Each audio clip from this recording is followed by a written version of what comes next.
Olá, pessoal.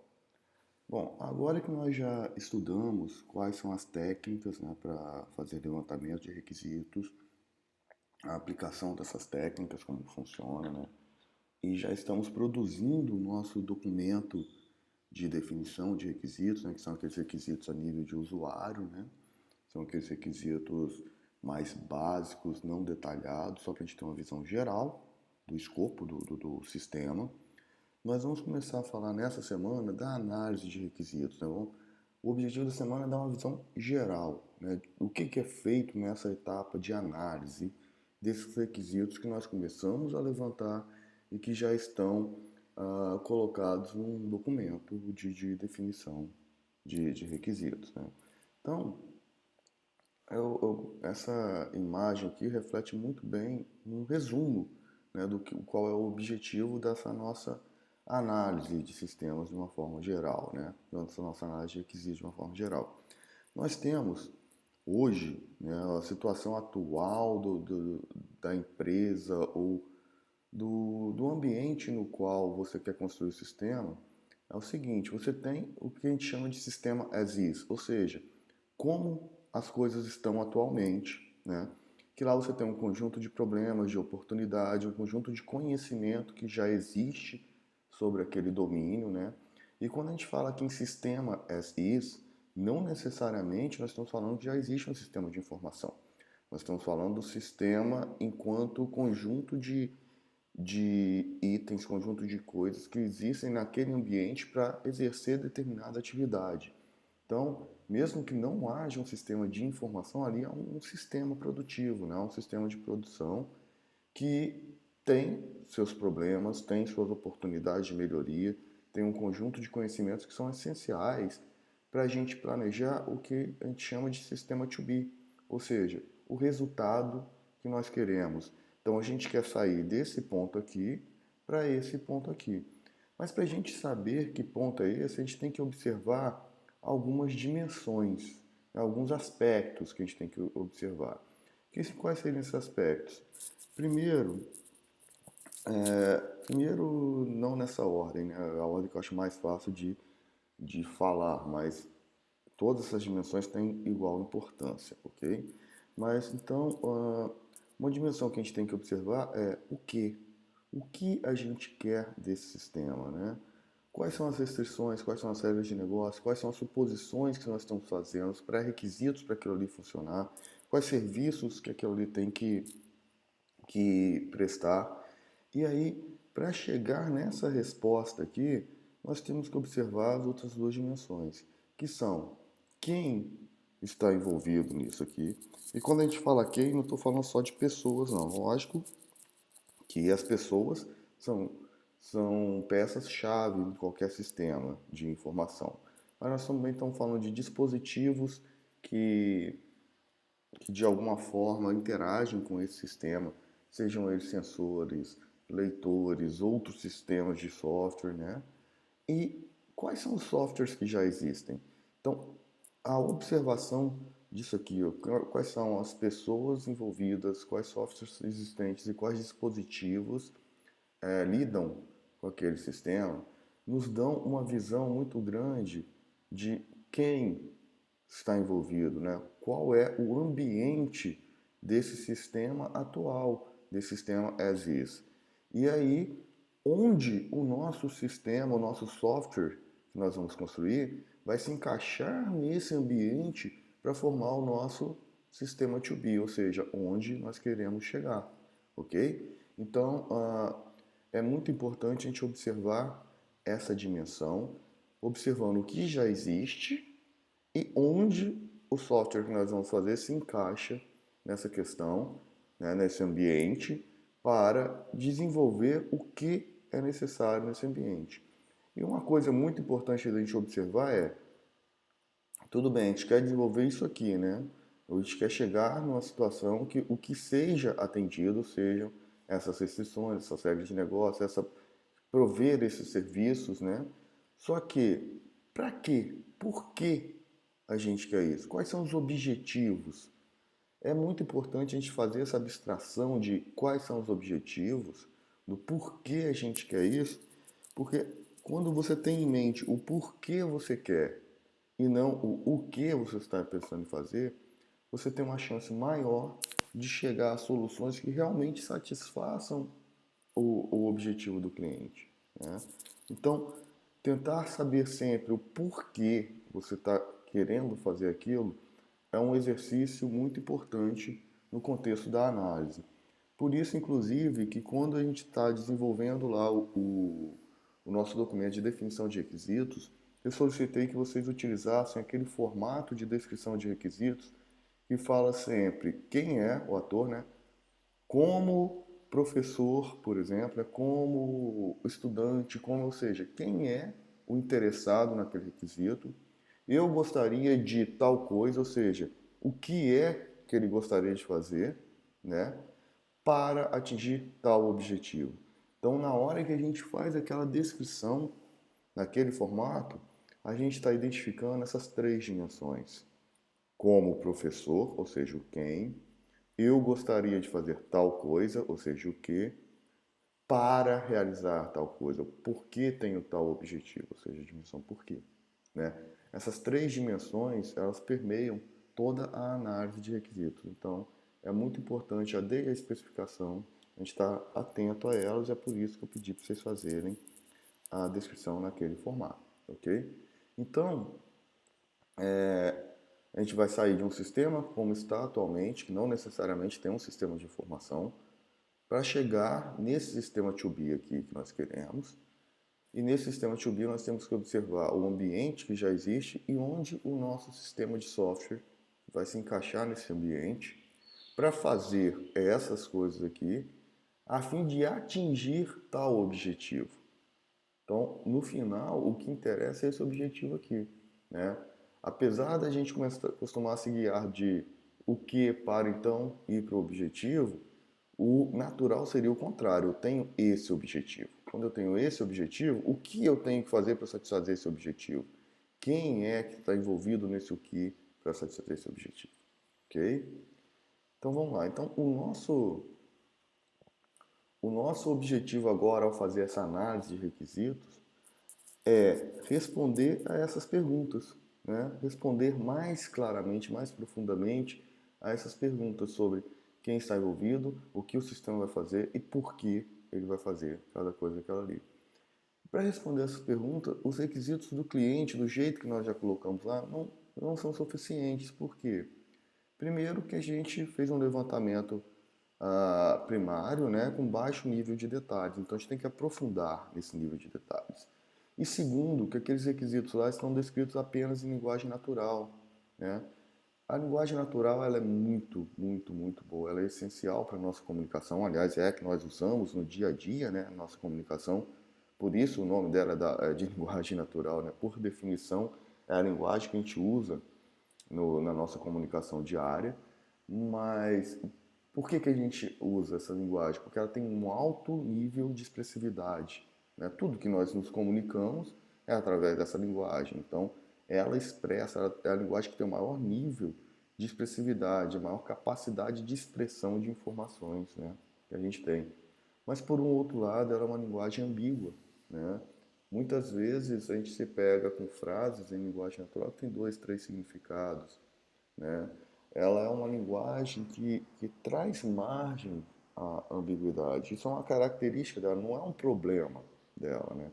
A linguagem natural realmente precisa desse nível de flexibilidade, porque se você fosse conciliar o alto nível de expressividade com retirando totalmente a ambiguidade dela, a gente teria uma linguagem extremamente complexa e que a gente não seria capaz de processar na velocidade que a gente processa, igual a gente usa a linguagem natural. Então, a gente teria muita dificuldade, né, de utilizar.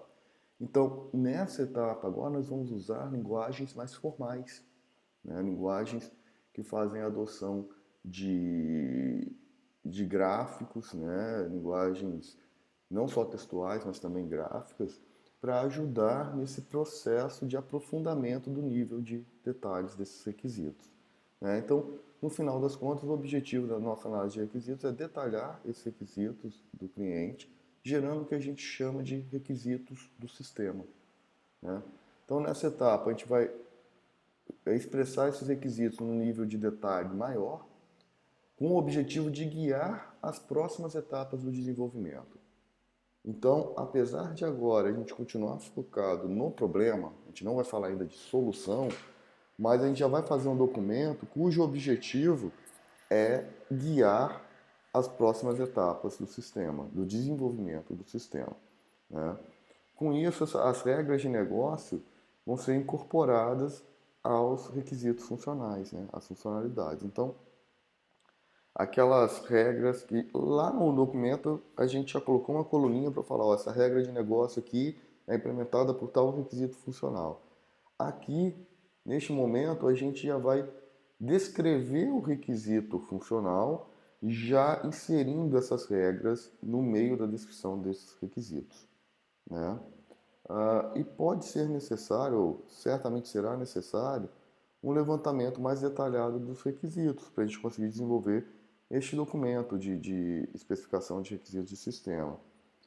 Então, à medida que forem necessários esse detalhamento, o levantamento detalhado desses requisitos vai ser feito em paralelo com a etapa de análise. Bom, então o foco dessa etapa de análise de requisitos é o que a gente chama de modelagem conceitual. O que é a modelagem conceitual? A visão, a ideia da modelagem conceitual é que ela seja um modelo, né, do ambiente do sistema com foco no domínio do problema e não da solução. Então, por exemplo, nós vamos fazer diagramas de classe aqui, mas esse diagrama de classe, o objetivo dele é capturar as regras do domínio do problema e não capturar como você já vai implementar o sistema, né? A gente vai ver que algumas decisões que você vai tomar podem ser tomadas de maneira diferente, de acordo com o seu foco. Se o seu foco é implementação, você vai tomar decisões que visem a ter um desempenho, a ter uma facilidade de implementação. Já quando o nosso foco aqui na modelagem conceitual é no domínio do problema. Então, a gente vai sempre tomar decisões procurando qual é a modelagem que captura melhor as regras do problema, as funções que esse sistema deve prover para resolver o problema. Então, o nosso foco aqui vai ser sempre no domínio do problema, ok? E a gente vai trabalhar com modelagem conceitual com duas visões diferentes. Uma visão externa, de como o sistema é percebido pelos usuários, né? Essa visão externa a gente vai adotar, por exemplo, quando a gente faz uma modelagem de caso de uso. A modelagem de caso de uso, a ideia é dar uma visão exatamente de fora do sistema. E já uma outra visão que é uma visão mais interna, que é, por exemplo, que o diagrama de classe nos dá, né? Que é uma visão de como as abstrações do mundo serão representadas nesse sistema.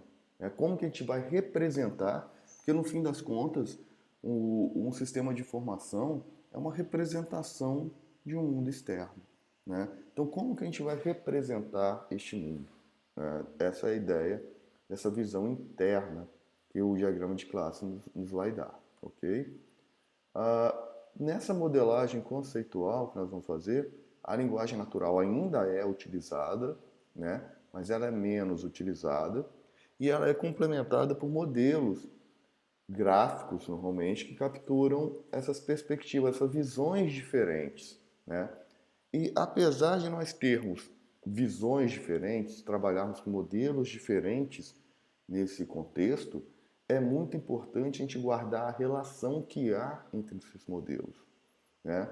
Então, a gente vai trabalhar aqui com dois tipos principais de modelos: os estruturais, né, que tem esse foco mais interno nos conceitos e nas relações, que no nosso caso aqui a gente vai trabalhar com diagrama de classes. Mas um outro modelo conceitual estrutural muito utilizado é o modelo entidade de relacionamento, que vocês devem ver em banco de dados, né, que o banco de dados sempre vem de uma tradição de usar esses modelos de entidade de relacionamento, né, porque os bancos de dados mais utilizados comercialmente são os bancos de dados relacionais, né? Então, nós vamos ver esses modelos estruturais, mais especificamente o diagrama de classes, né? E os modelos comportamentais, Nesses modelos comportamentais, o foco está nas ações que o sistema deve realizar, né? E aí nós vamos trabalhar mais fortemente com os modelos de caso de uso e diagrama de estado. Mas note, apesar de serem três modelos diferentes, né, diagrama de classe, caso de uso e estado, há uma relação muito forte entre eles e a gente não pode perder isso de vista. Por exemplo, o diagrama de caso de uso diz respeito às funcionalidades que vão ser implementadas. Para implementar essas funcionalidades, nós vamos implementar classes que estão representadas nesse diagrama de classe.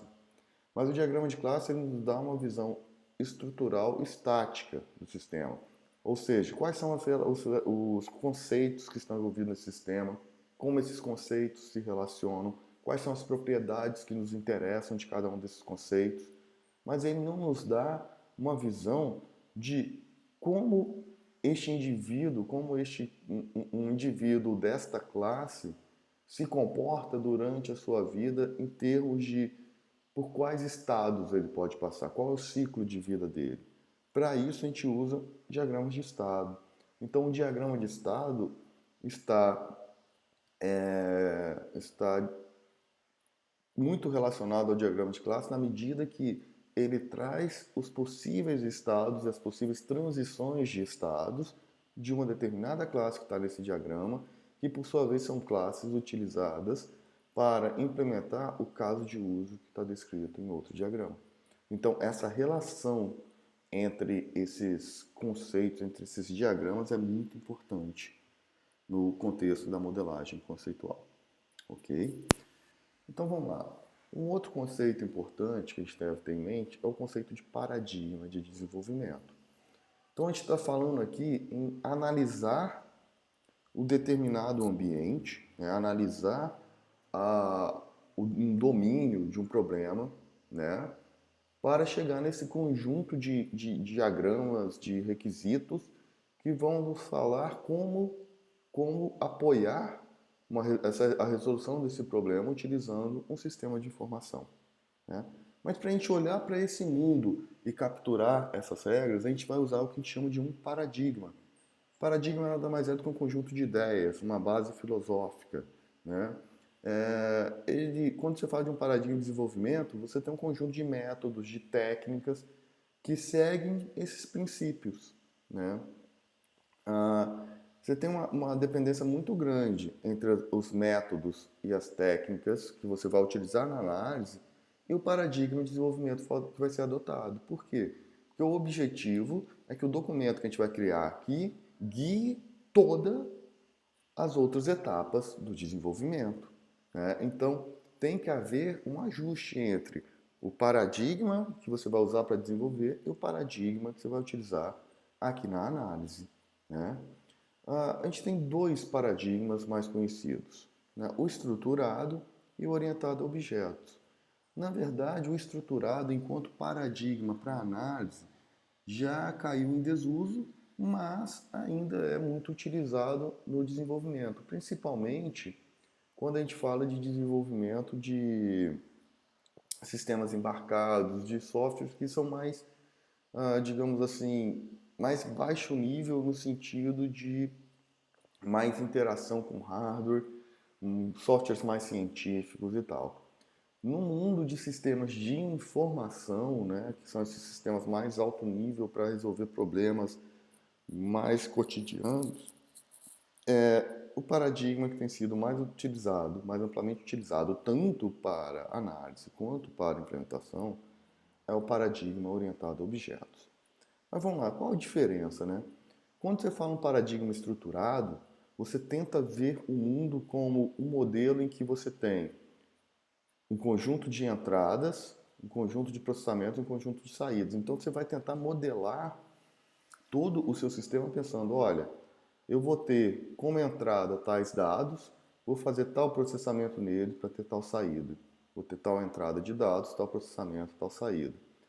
E aí você acaba modelando de forma separada os dados, que são essas entradas e saídas, das funções, que são esses processamentos feitos nessa entrada e na saída.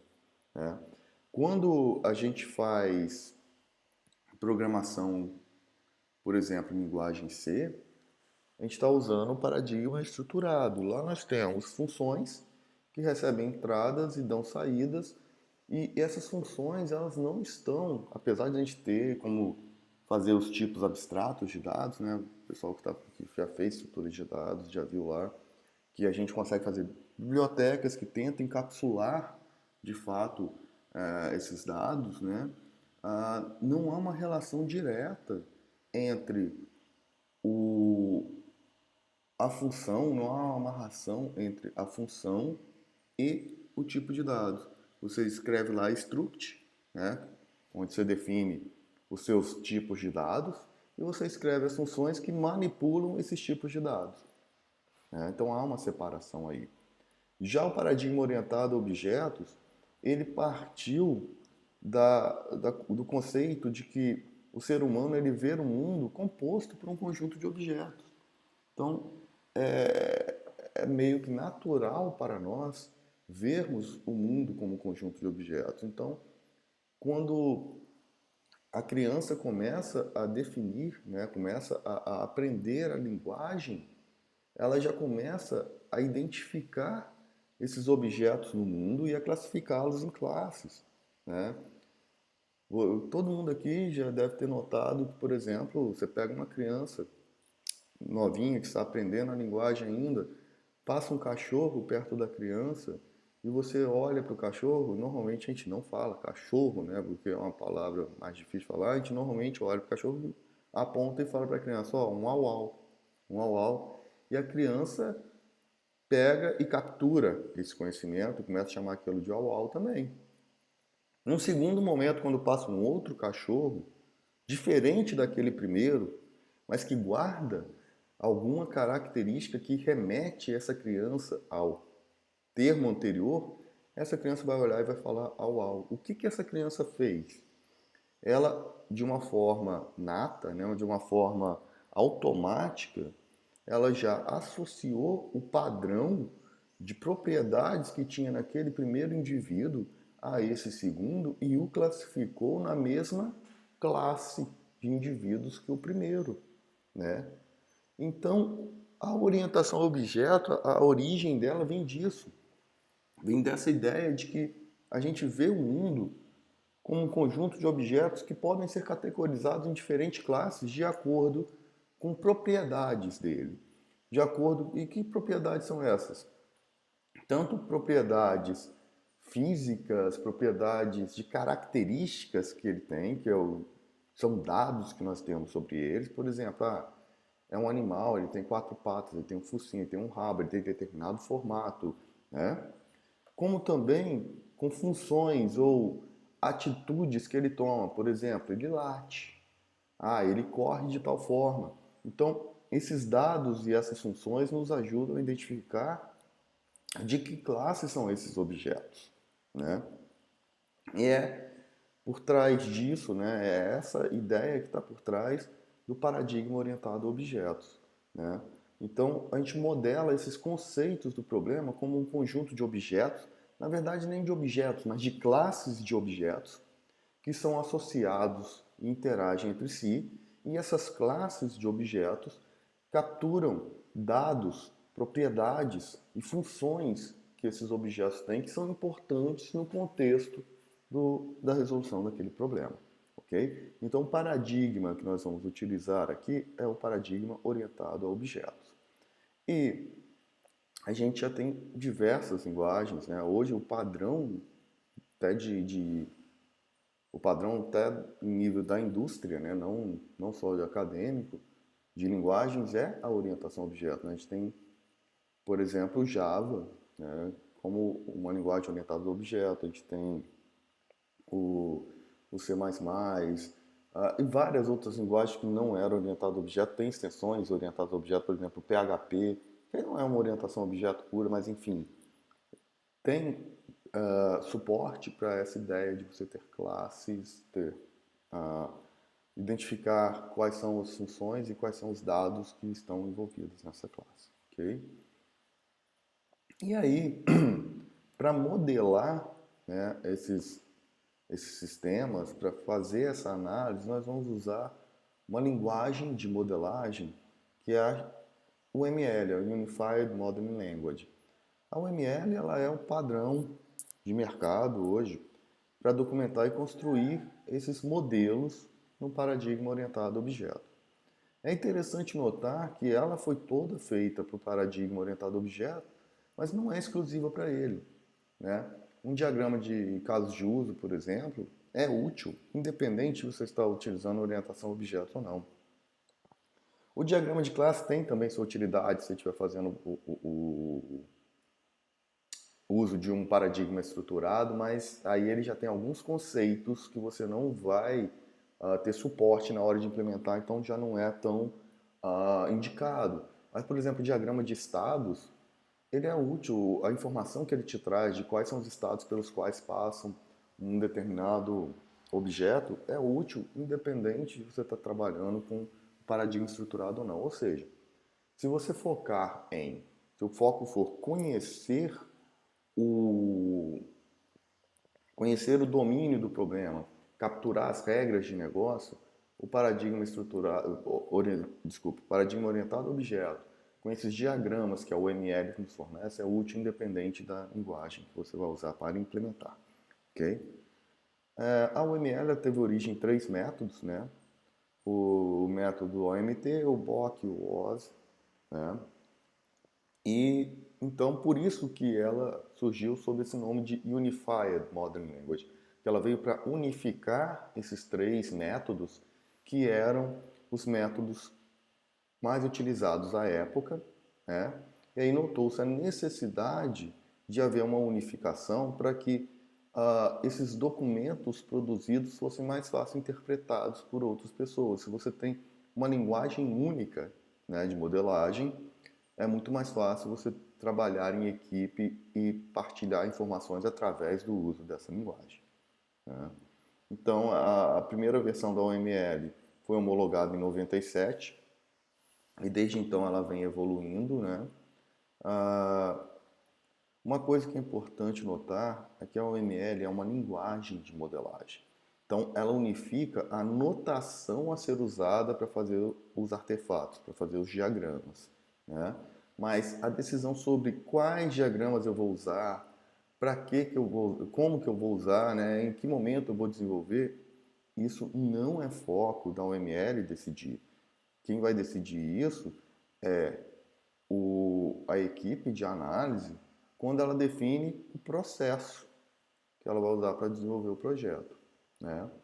Então, a UML ela é uma linguagem, ela não é um método, tá? Então, ela te dá as ferramentas para você produzir os modelos, ela unifica a notação a ser utilizada nesses modelos, mas ela não diz quais modelos você deve fazer ou em qual ordem você vai fazer. Isso, cada empresa, cada projeto, na verdade, né, que independente até mesmo da empresa, às vezes a mesma empresa em projetos diferentes, usa processos diferentes, então depende muito do tipo de projeto que você está fazendo, você vai usar um ou outro diagrama, né, uma ou outra sequência de análise, ok? Então vamos lá. A UML fornece diversos diagramas, como diagrama de caso de uso, de classe, de estado, atividade, sequência. Nós vamos focar aqui neste curso, nesses 3 primeiros diagramas, caso de uso, classe, estado. Até por uma questão de tempo e tal, e são os mais utilizados, né? Atividades e sequências também são amplamente utilizados, né? Não tanto quanto classe e casos de uso, mas são amplamente utilizados. Os de sequência a gente chega a ver, atividade e sequência a gente chega a ver um pouco até na atividade na disciplina de projeto, de sistemas, ok? Como eu falei lá atrás, né, aqui na análise a gente tem visões diferentes de um mesmo sistema. Então, note, cada diagrama desse vai nos dar uma visão diferente do sistema. Um diagrama de caso de uso vai me dar uma visão de quais são as funcionalidades que esse sistema provê, quem são os atores, né, que interagem com esse sistema, né? Então, ele me dá uma visão externa do sistema. O que o sistema provê para o mundo externo e quem é que usa isso do mundo externo. Já um diagrama de classe me dá uma visão estrutural sobre como esse domínio de conhecimento está estruturado, né? Quais são os conceitos envolvidos, como esses conceitos se relacionam, quais são as propriedades desses conceitos que são importantes no contexto desse universo. Já se você pega um diagrama de estado, ele pega uma determinada classe, um determinado conceito desse que está no seu diagrama de classe e tenta avaliar por quais situações um indivíduo deste conceito passa durante seu ciclo de vida. Então, por exemplo, quando você faz uma compra num e-commerce, essa sua compra ela passa por vários estados durante a vida dela. E o que é que faz ela passar de um estado para outro, né? É isso que você identifica no diagrama de estado. Então, por exemplo, eu fiz a compra hoje, ela está lá pendente de pagamento. Na hora que a minha operadora de cartão de crédito avisa para o sistema que o pagamento foi aprovado, essa compra sai desse estado de pendente de pagamento e vai para um outro estado que é pagamento confirmado. E aí ela fica nesse estado de pagamento confirmado para quê? Para o pessoal do despacho ir lá pegar o produto, empacotar e enviar. E aí quando eles enviam e o sistema fica sabendo disso, essa tua compra saiu desse estado de pagamento confirmado para envio efetuado e por aí vai. Então o diagrama de estado ele visa te dar essa visão de como as coisas funcionam. E são nessas três que nós vamos focar o resto deste curso, ok? Então, aqui a gente só está ressaltando novamente que nós vamos trabalhar aqui com um método de análise de requisitos. Então, nós vamos usar o ML como linguagem, mas o ML não é um método, né? O método vai dizer quais modelos produzir e em qual sequência. Aqui nós vamos fazer uso de um determinado método, que é o método que eu achei melhor, em termos até didáticos, para usar com vocês. Não quer dizer que quando vocês pegarem um projeto real na indústria, vocês vão ter que usar esse método. Não, vocês vão ter que adaptá-lo para o que você precisar no momento do desenvolvimento daquele determinado projeto, né? Então, o método que a gente vai adotar aqui utiliza o ML como linguagem.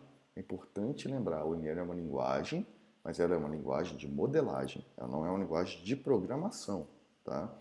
Porque às vezes a gente gera uma expectativa, né? Quando a gente não se atenta a isso, a gente acaba gerando uma expectativa de que aqui nós vamos ver linguagem que no final gera um programa. Não. A nossa linguagem aqui, a OML, é uma linguagem de modelagem. E mais do que isso, nós vamos utilizá-la neste momento no contexto em que queremos entender os requisitos. Então, o nosso foco aqui é totalmente no domínio do problema, ok? E não na solução, não em como nós vamos implementar esse sistema depois. Tá certo? Então, nesse nosso método que nós vamos usar aqui, a entrada, o início de tudo é o documento de definição de requisitos, que é o documento que vocês já estão desenvolvendo. Então, note como é importante esse documento que vocês estão desenvolvendo, porque ele é a entrada para esse método de análise que nós vamos utilizar, cujo objetivo é criar um documento de especificação de requisitos que vai ser utilizado em todo o desenvolvimento para frente, né? Então, é uma sequência de passos onde, quanto melhor você desenvolver este primeiro documento, melhor vai ser o segundo documento, que é o de especificação, e quanto mais detalhado for o documento de especificação, mais fácil vai ser o desenvolvimento do sistema, né? Então, o nosso principal produto, no fim, é esse documento de especificação de requisitos que nós vamos desenvolver aqui na análise. Então, qual o método que nós vamos utilizar? A gente tem esse documento de definição de requisitos, que é onde tem aqueles requisitos mais abstratos, né, que vocês estão desenvolvendo do cliente, tem os requisitos funcionais, os não funcionais, né, e as regras de negócio. Em base neste documento, a gente vai fazer uma modelagem de caso de uso, cujo objetivo é ter no final um modelo, um diagrama de caso de uso e a descrição detalhada deste caso de uso. E aí, com base nesse documento de caso de uso, nós vamos fazer uma modelagem conceitual estrutural que, na verdade, vai nos dar origem a um modelo de classe, né? Ou seja, a um diagrama de classes e um dicionário de dados, que nada mais é do que uma descrição em linguagem natural de o que significa cada classe daquela. Algumas classes vão ser muito triviais, que dizem respeito a conceitos que todos conhecem. Então, por exemplo, se a gente estiver trabalhando com um modelo da empresa de luz, por exemplo, a gente vai ter lá uma classe cliente, que que talvez não seja nem necessário descrevê-la profundamente no diagrama, porque é um conceito muito conhecido, né, do que é um cliente. Mas de repente a gente vai ter classes lá, como se a gente tiver que modelar, por exemplo, o sistema de transmissão elétrica, nós vamos ter que modelar conceitos como, sei lá, transformadores, é, cabeamento, enfim, conceitos técnicos que não são tão triviais assim, que não são tão de domínio comum, que é importante a gente ter esse dicionário de dados trazendo maiores informações sobre o que são esses indivíduos. E aí, uma vez que fizermos os modelos de classe, a gente vai fazer a modelagem comportamental dinâmica, né? São modelos que visam a mostrar como, durante o ciclo de vida daquele objeto, como ele se comporta, né? E aí, nesse contexto aqui, nós vamos nos focar só no diagrama de estados, né? Então, o conjunto de artefatos gerados nessas três atividades aqui, de modelagem de caso de uso, modelagem estrutural, né, de classe, modelagem dinâmica, que é o de estados, vão formar o nosso documento de especificação de requisitos, que é o documento que vai ser validado depois, né, pelo usuário, não no nosso caso, né, porque a gente não vai desenvolver de fato para alguém, mas enfim, que seria feita uma validação e aí passaria isso então para as etapas de projeto e implementação. Esse documento aqui vai ser a base do projeto e implementação. Então, o que nós pretendemos fazer no trabalho prático de vocês, né, a partir de então, o resto do semestre, é trabalhar essas atividades aqui. É um conteúdo vasto, né, é bem amplo, então a gente precisa sim de uma certa disciplina e de seguir prazos para que a gente consiga chegar no final com uma experiência não só teórica, mas também prática de ter desenvolvido todos esses passos aqui no contexto de um projeto, ok? Então aqui nós falamos dos casos de uso, né, que são os requisitos funcionais, que vai dar origem a classes, e depois o comportamental, mas além disso a gente tem também os nossos requisitos não funcionais, né? Quanto aos requisitos não funcionais, apesar de eu já estar orientando a vocês desde o começo, tentar fazer esses requisitos de uma forma que eles sejam mensuráveis depois, né, seja verificável se ele foi atendido ou não, num primeiro momento, num documento de definição de requisitos, como esse que vocês já estão fazendo, aceita-se que eles sejam mais abstratos, né?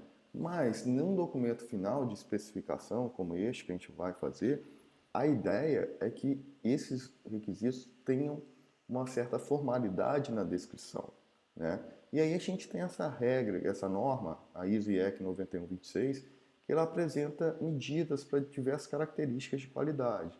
Então, por exemplo, suponha que uma característica, um requisito não funcional que você queira, você está fazendo um sistema de locadora, de biblioteca, né, onde você tem empréstimos, tem locações, você tem a funcionalidade de efetuar locação.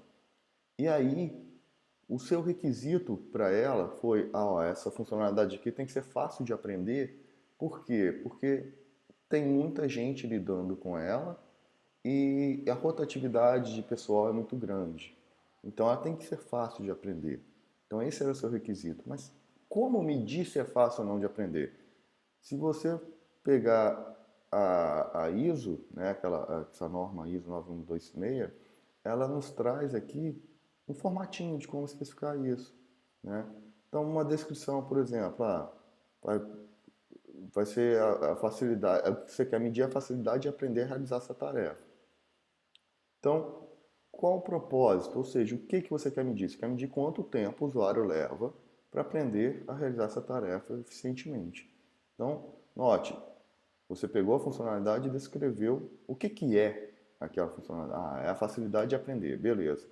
Então, para saber a facilidade de aprender, o que eu quero pegar? Qual o propósito da minha medição?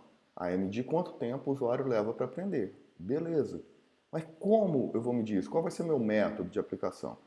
Então, eu vou observar o comportamento do usuário desde quando ele começa a aprender até quando ele começa a operar eficientemente. Então, ele vai pegar, vai tentar uma vez, duas vezes, três vezes, até o momento que ele vai conseguir fazer aquela tarefa de forma eficiente.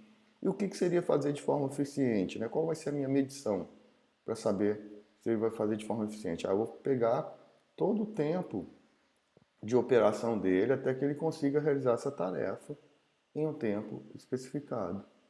Se essa tarefa, se esse tempo total que ele levou para fazer a tarefa de uma forma eficiente for menor do que 15 minutos, eu vou considerar que, vamos lá, desculpa, se em 15 minutos ele conseguir, né, em até 15 minutos, ele conseguir realizar essa operação com um tempo menor que 2 minutos, eu vou considerar que o sistema funciona bem. Ou seja, no primeiro contato dele com o sistema, ele vai lá e vai tentar fazer uma alocação de item. Ele levou 5 minutos para fazer. Aí na segunda vez ele tentou de novo, ele já fez ela em 1 minuto.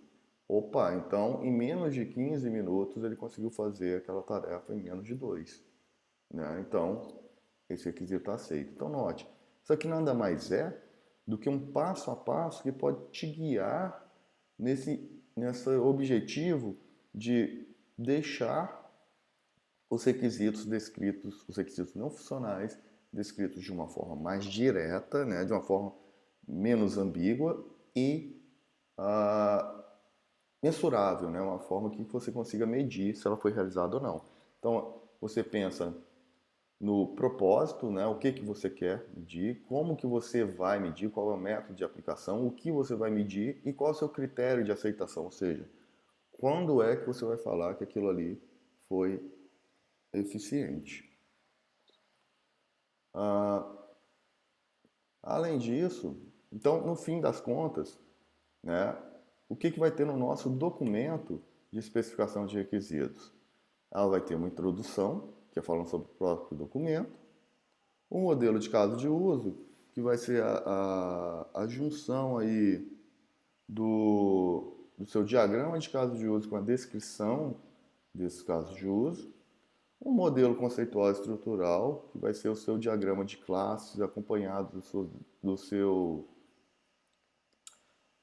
dicionário de dados, modelos comportamentais dinâmicos, que no nosso caso a gente vai usar apenas modelos de estados, né, diagrama de estado, por uma questão de tempo, o glossário do projeto, que seria um dicionário mesmo, falando do que significa cada item, é o dicionário de dados que eu falei quando eu falei aqui do modelo conceitual estrutural, né, aqui está separado, e a especificação desses requisitos não funcionais, ok? Como referência para essa aula, eu usei o capítulo 4, né, da apostila do professor Ricardo Falbo, que está disponível para vocês no ambiente. Então é isso, pessoal. A ideia aqui era dar uma visão geral, né, de tudo que a gente vai ver daqui para frente, né, para vocês já terem uma ideia de como as coisas se encaixam, o que é cada coisa dessa, para quando eu usar esses termos nas próximas aulas, vocês já estarem habituados. Então é importante dar uma lida lá no capítulo 4 da apostila, né, até para fixar melhor tudo isso. Ok? Então, bons estudos e cuidem-se.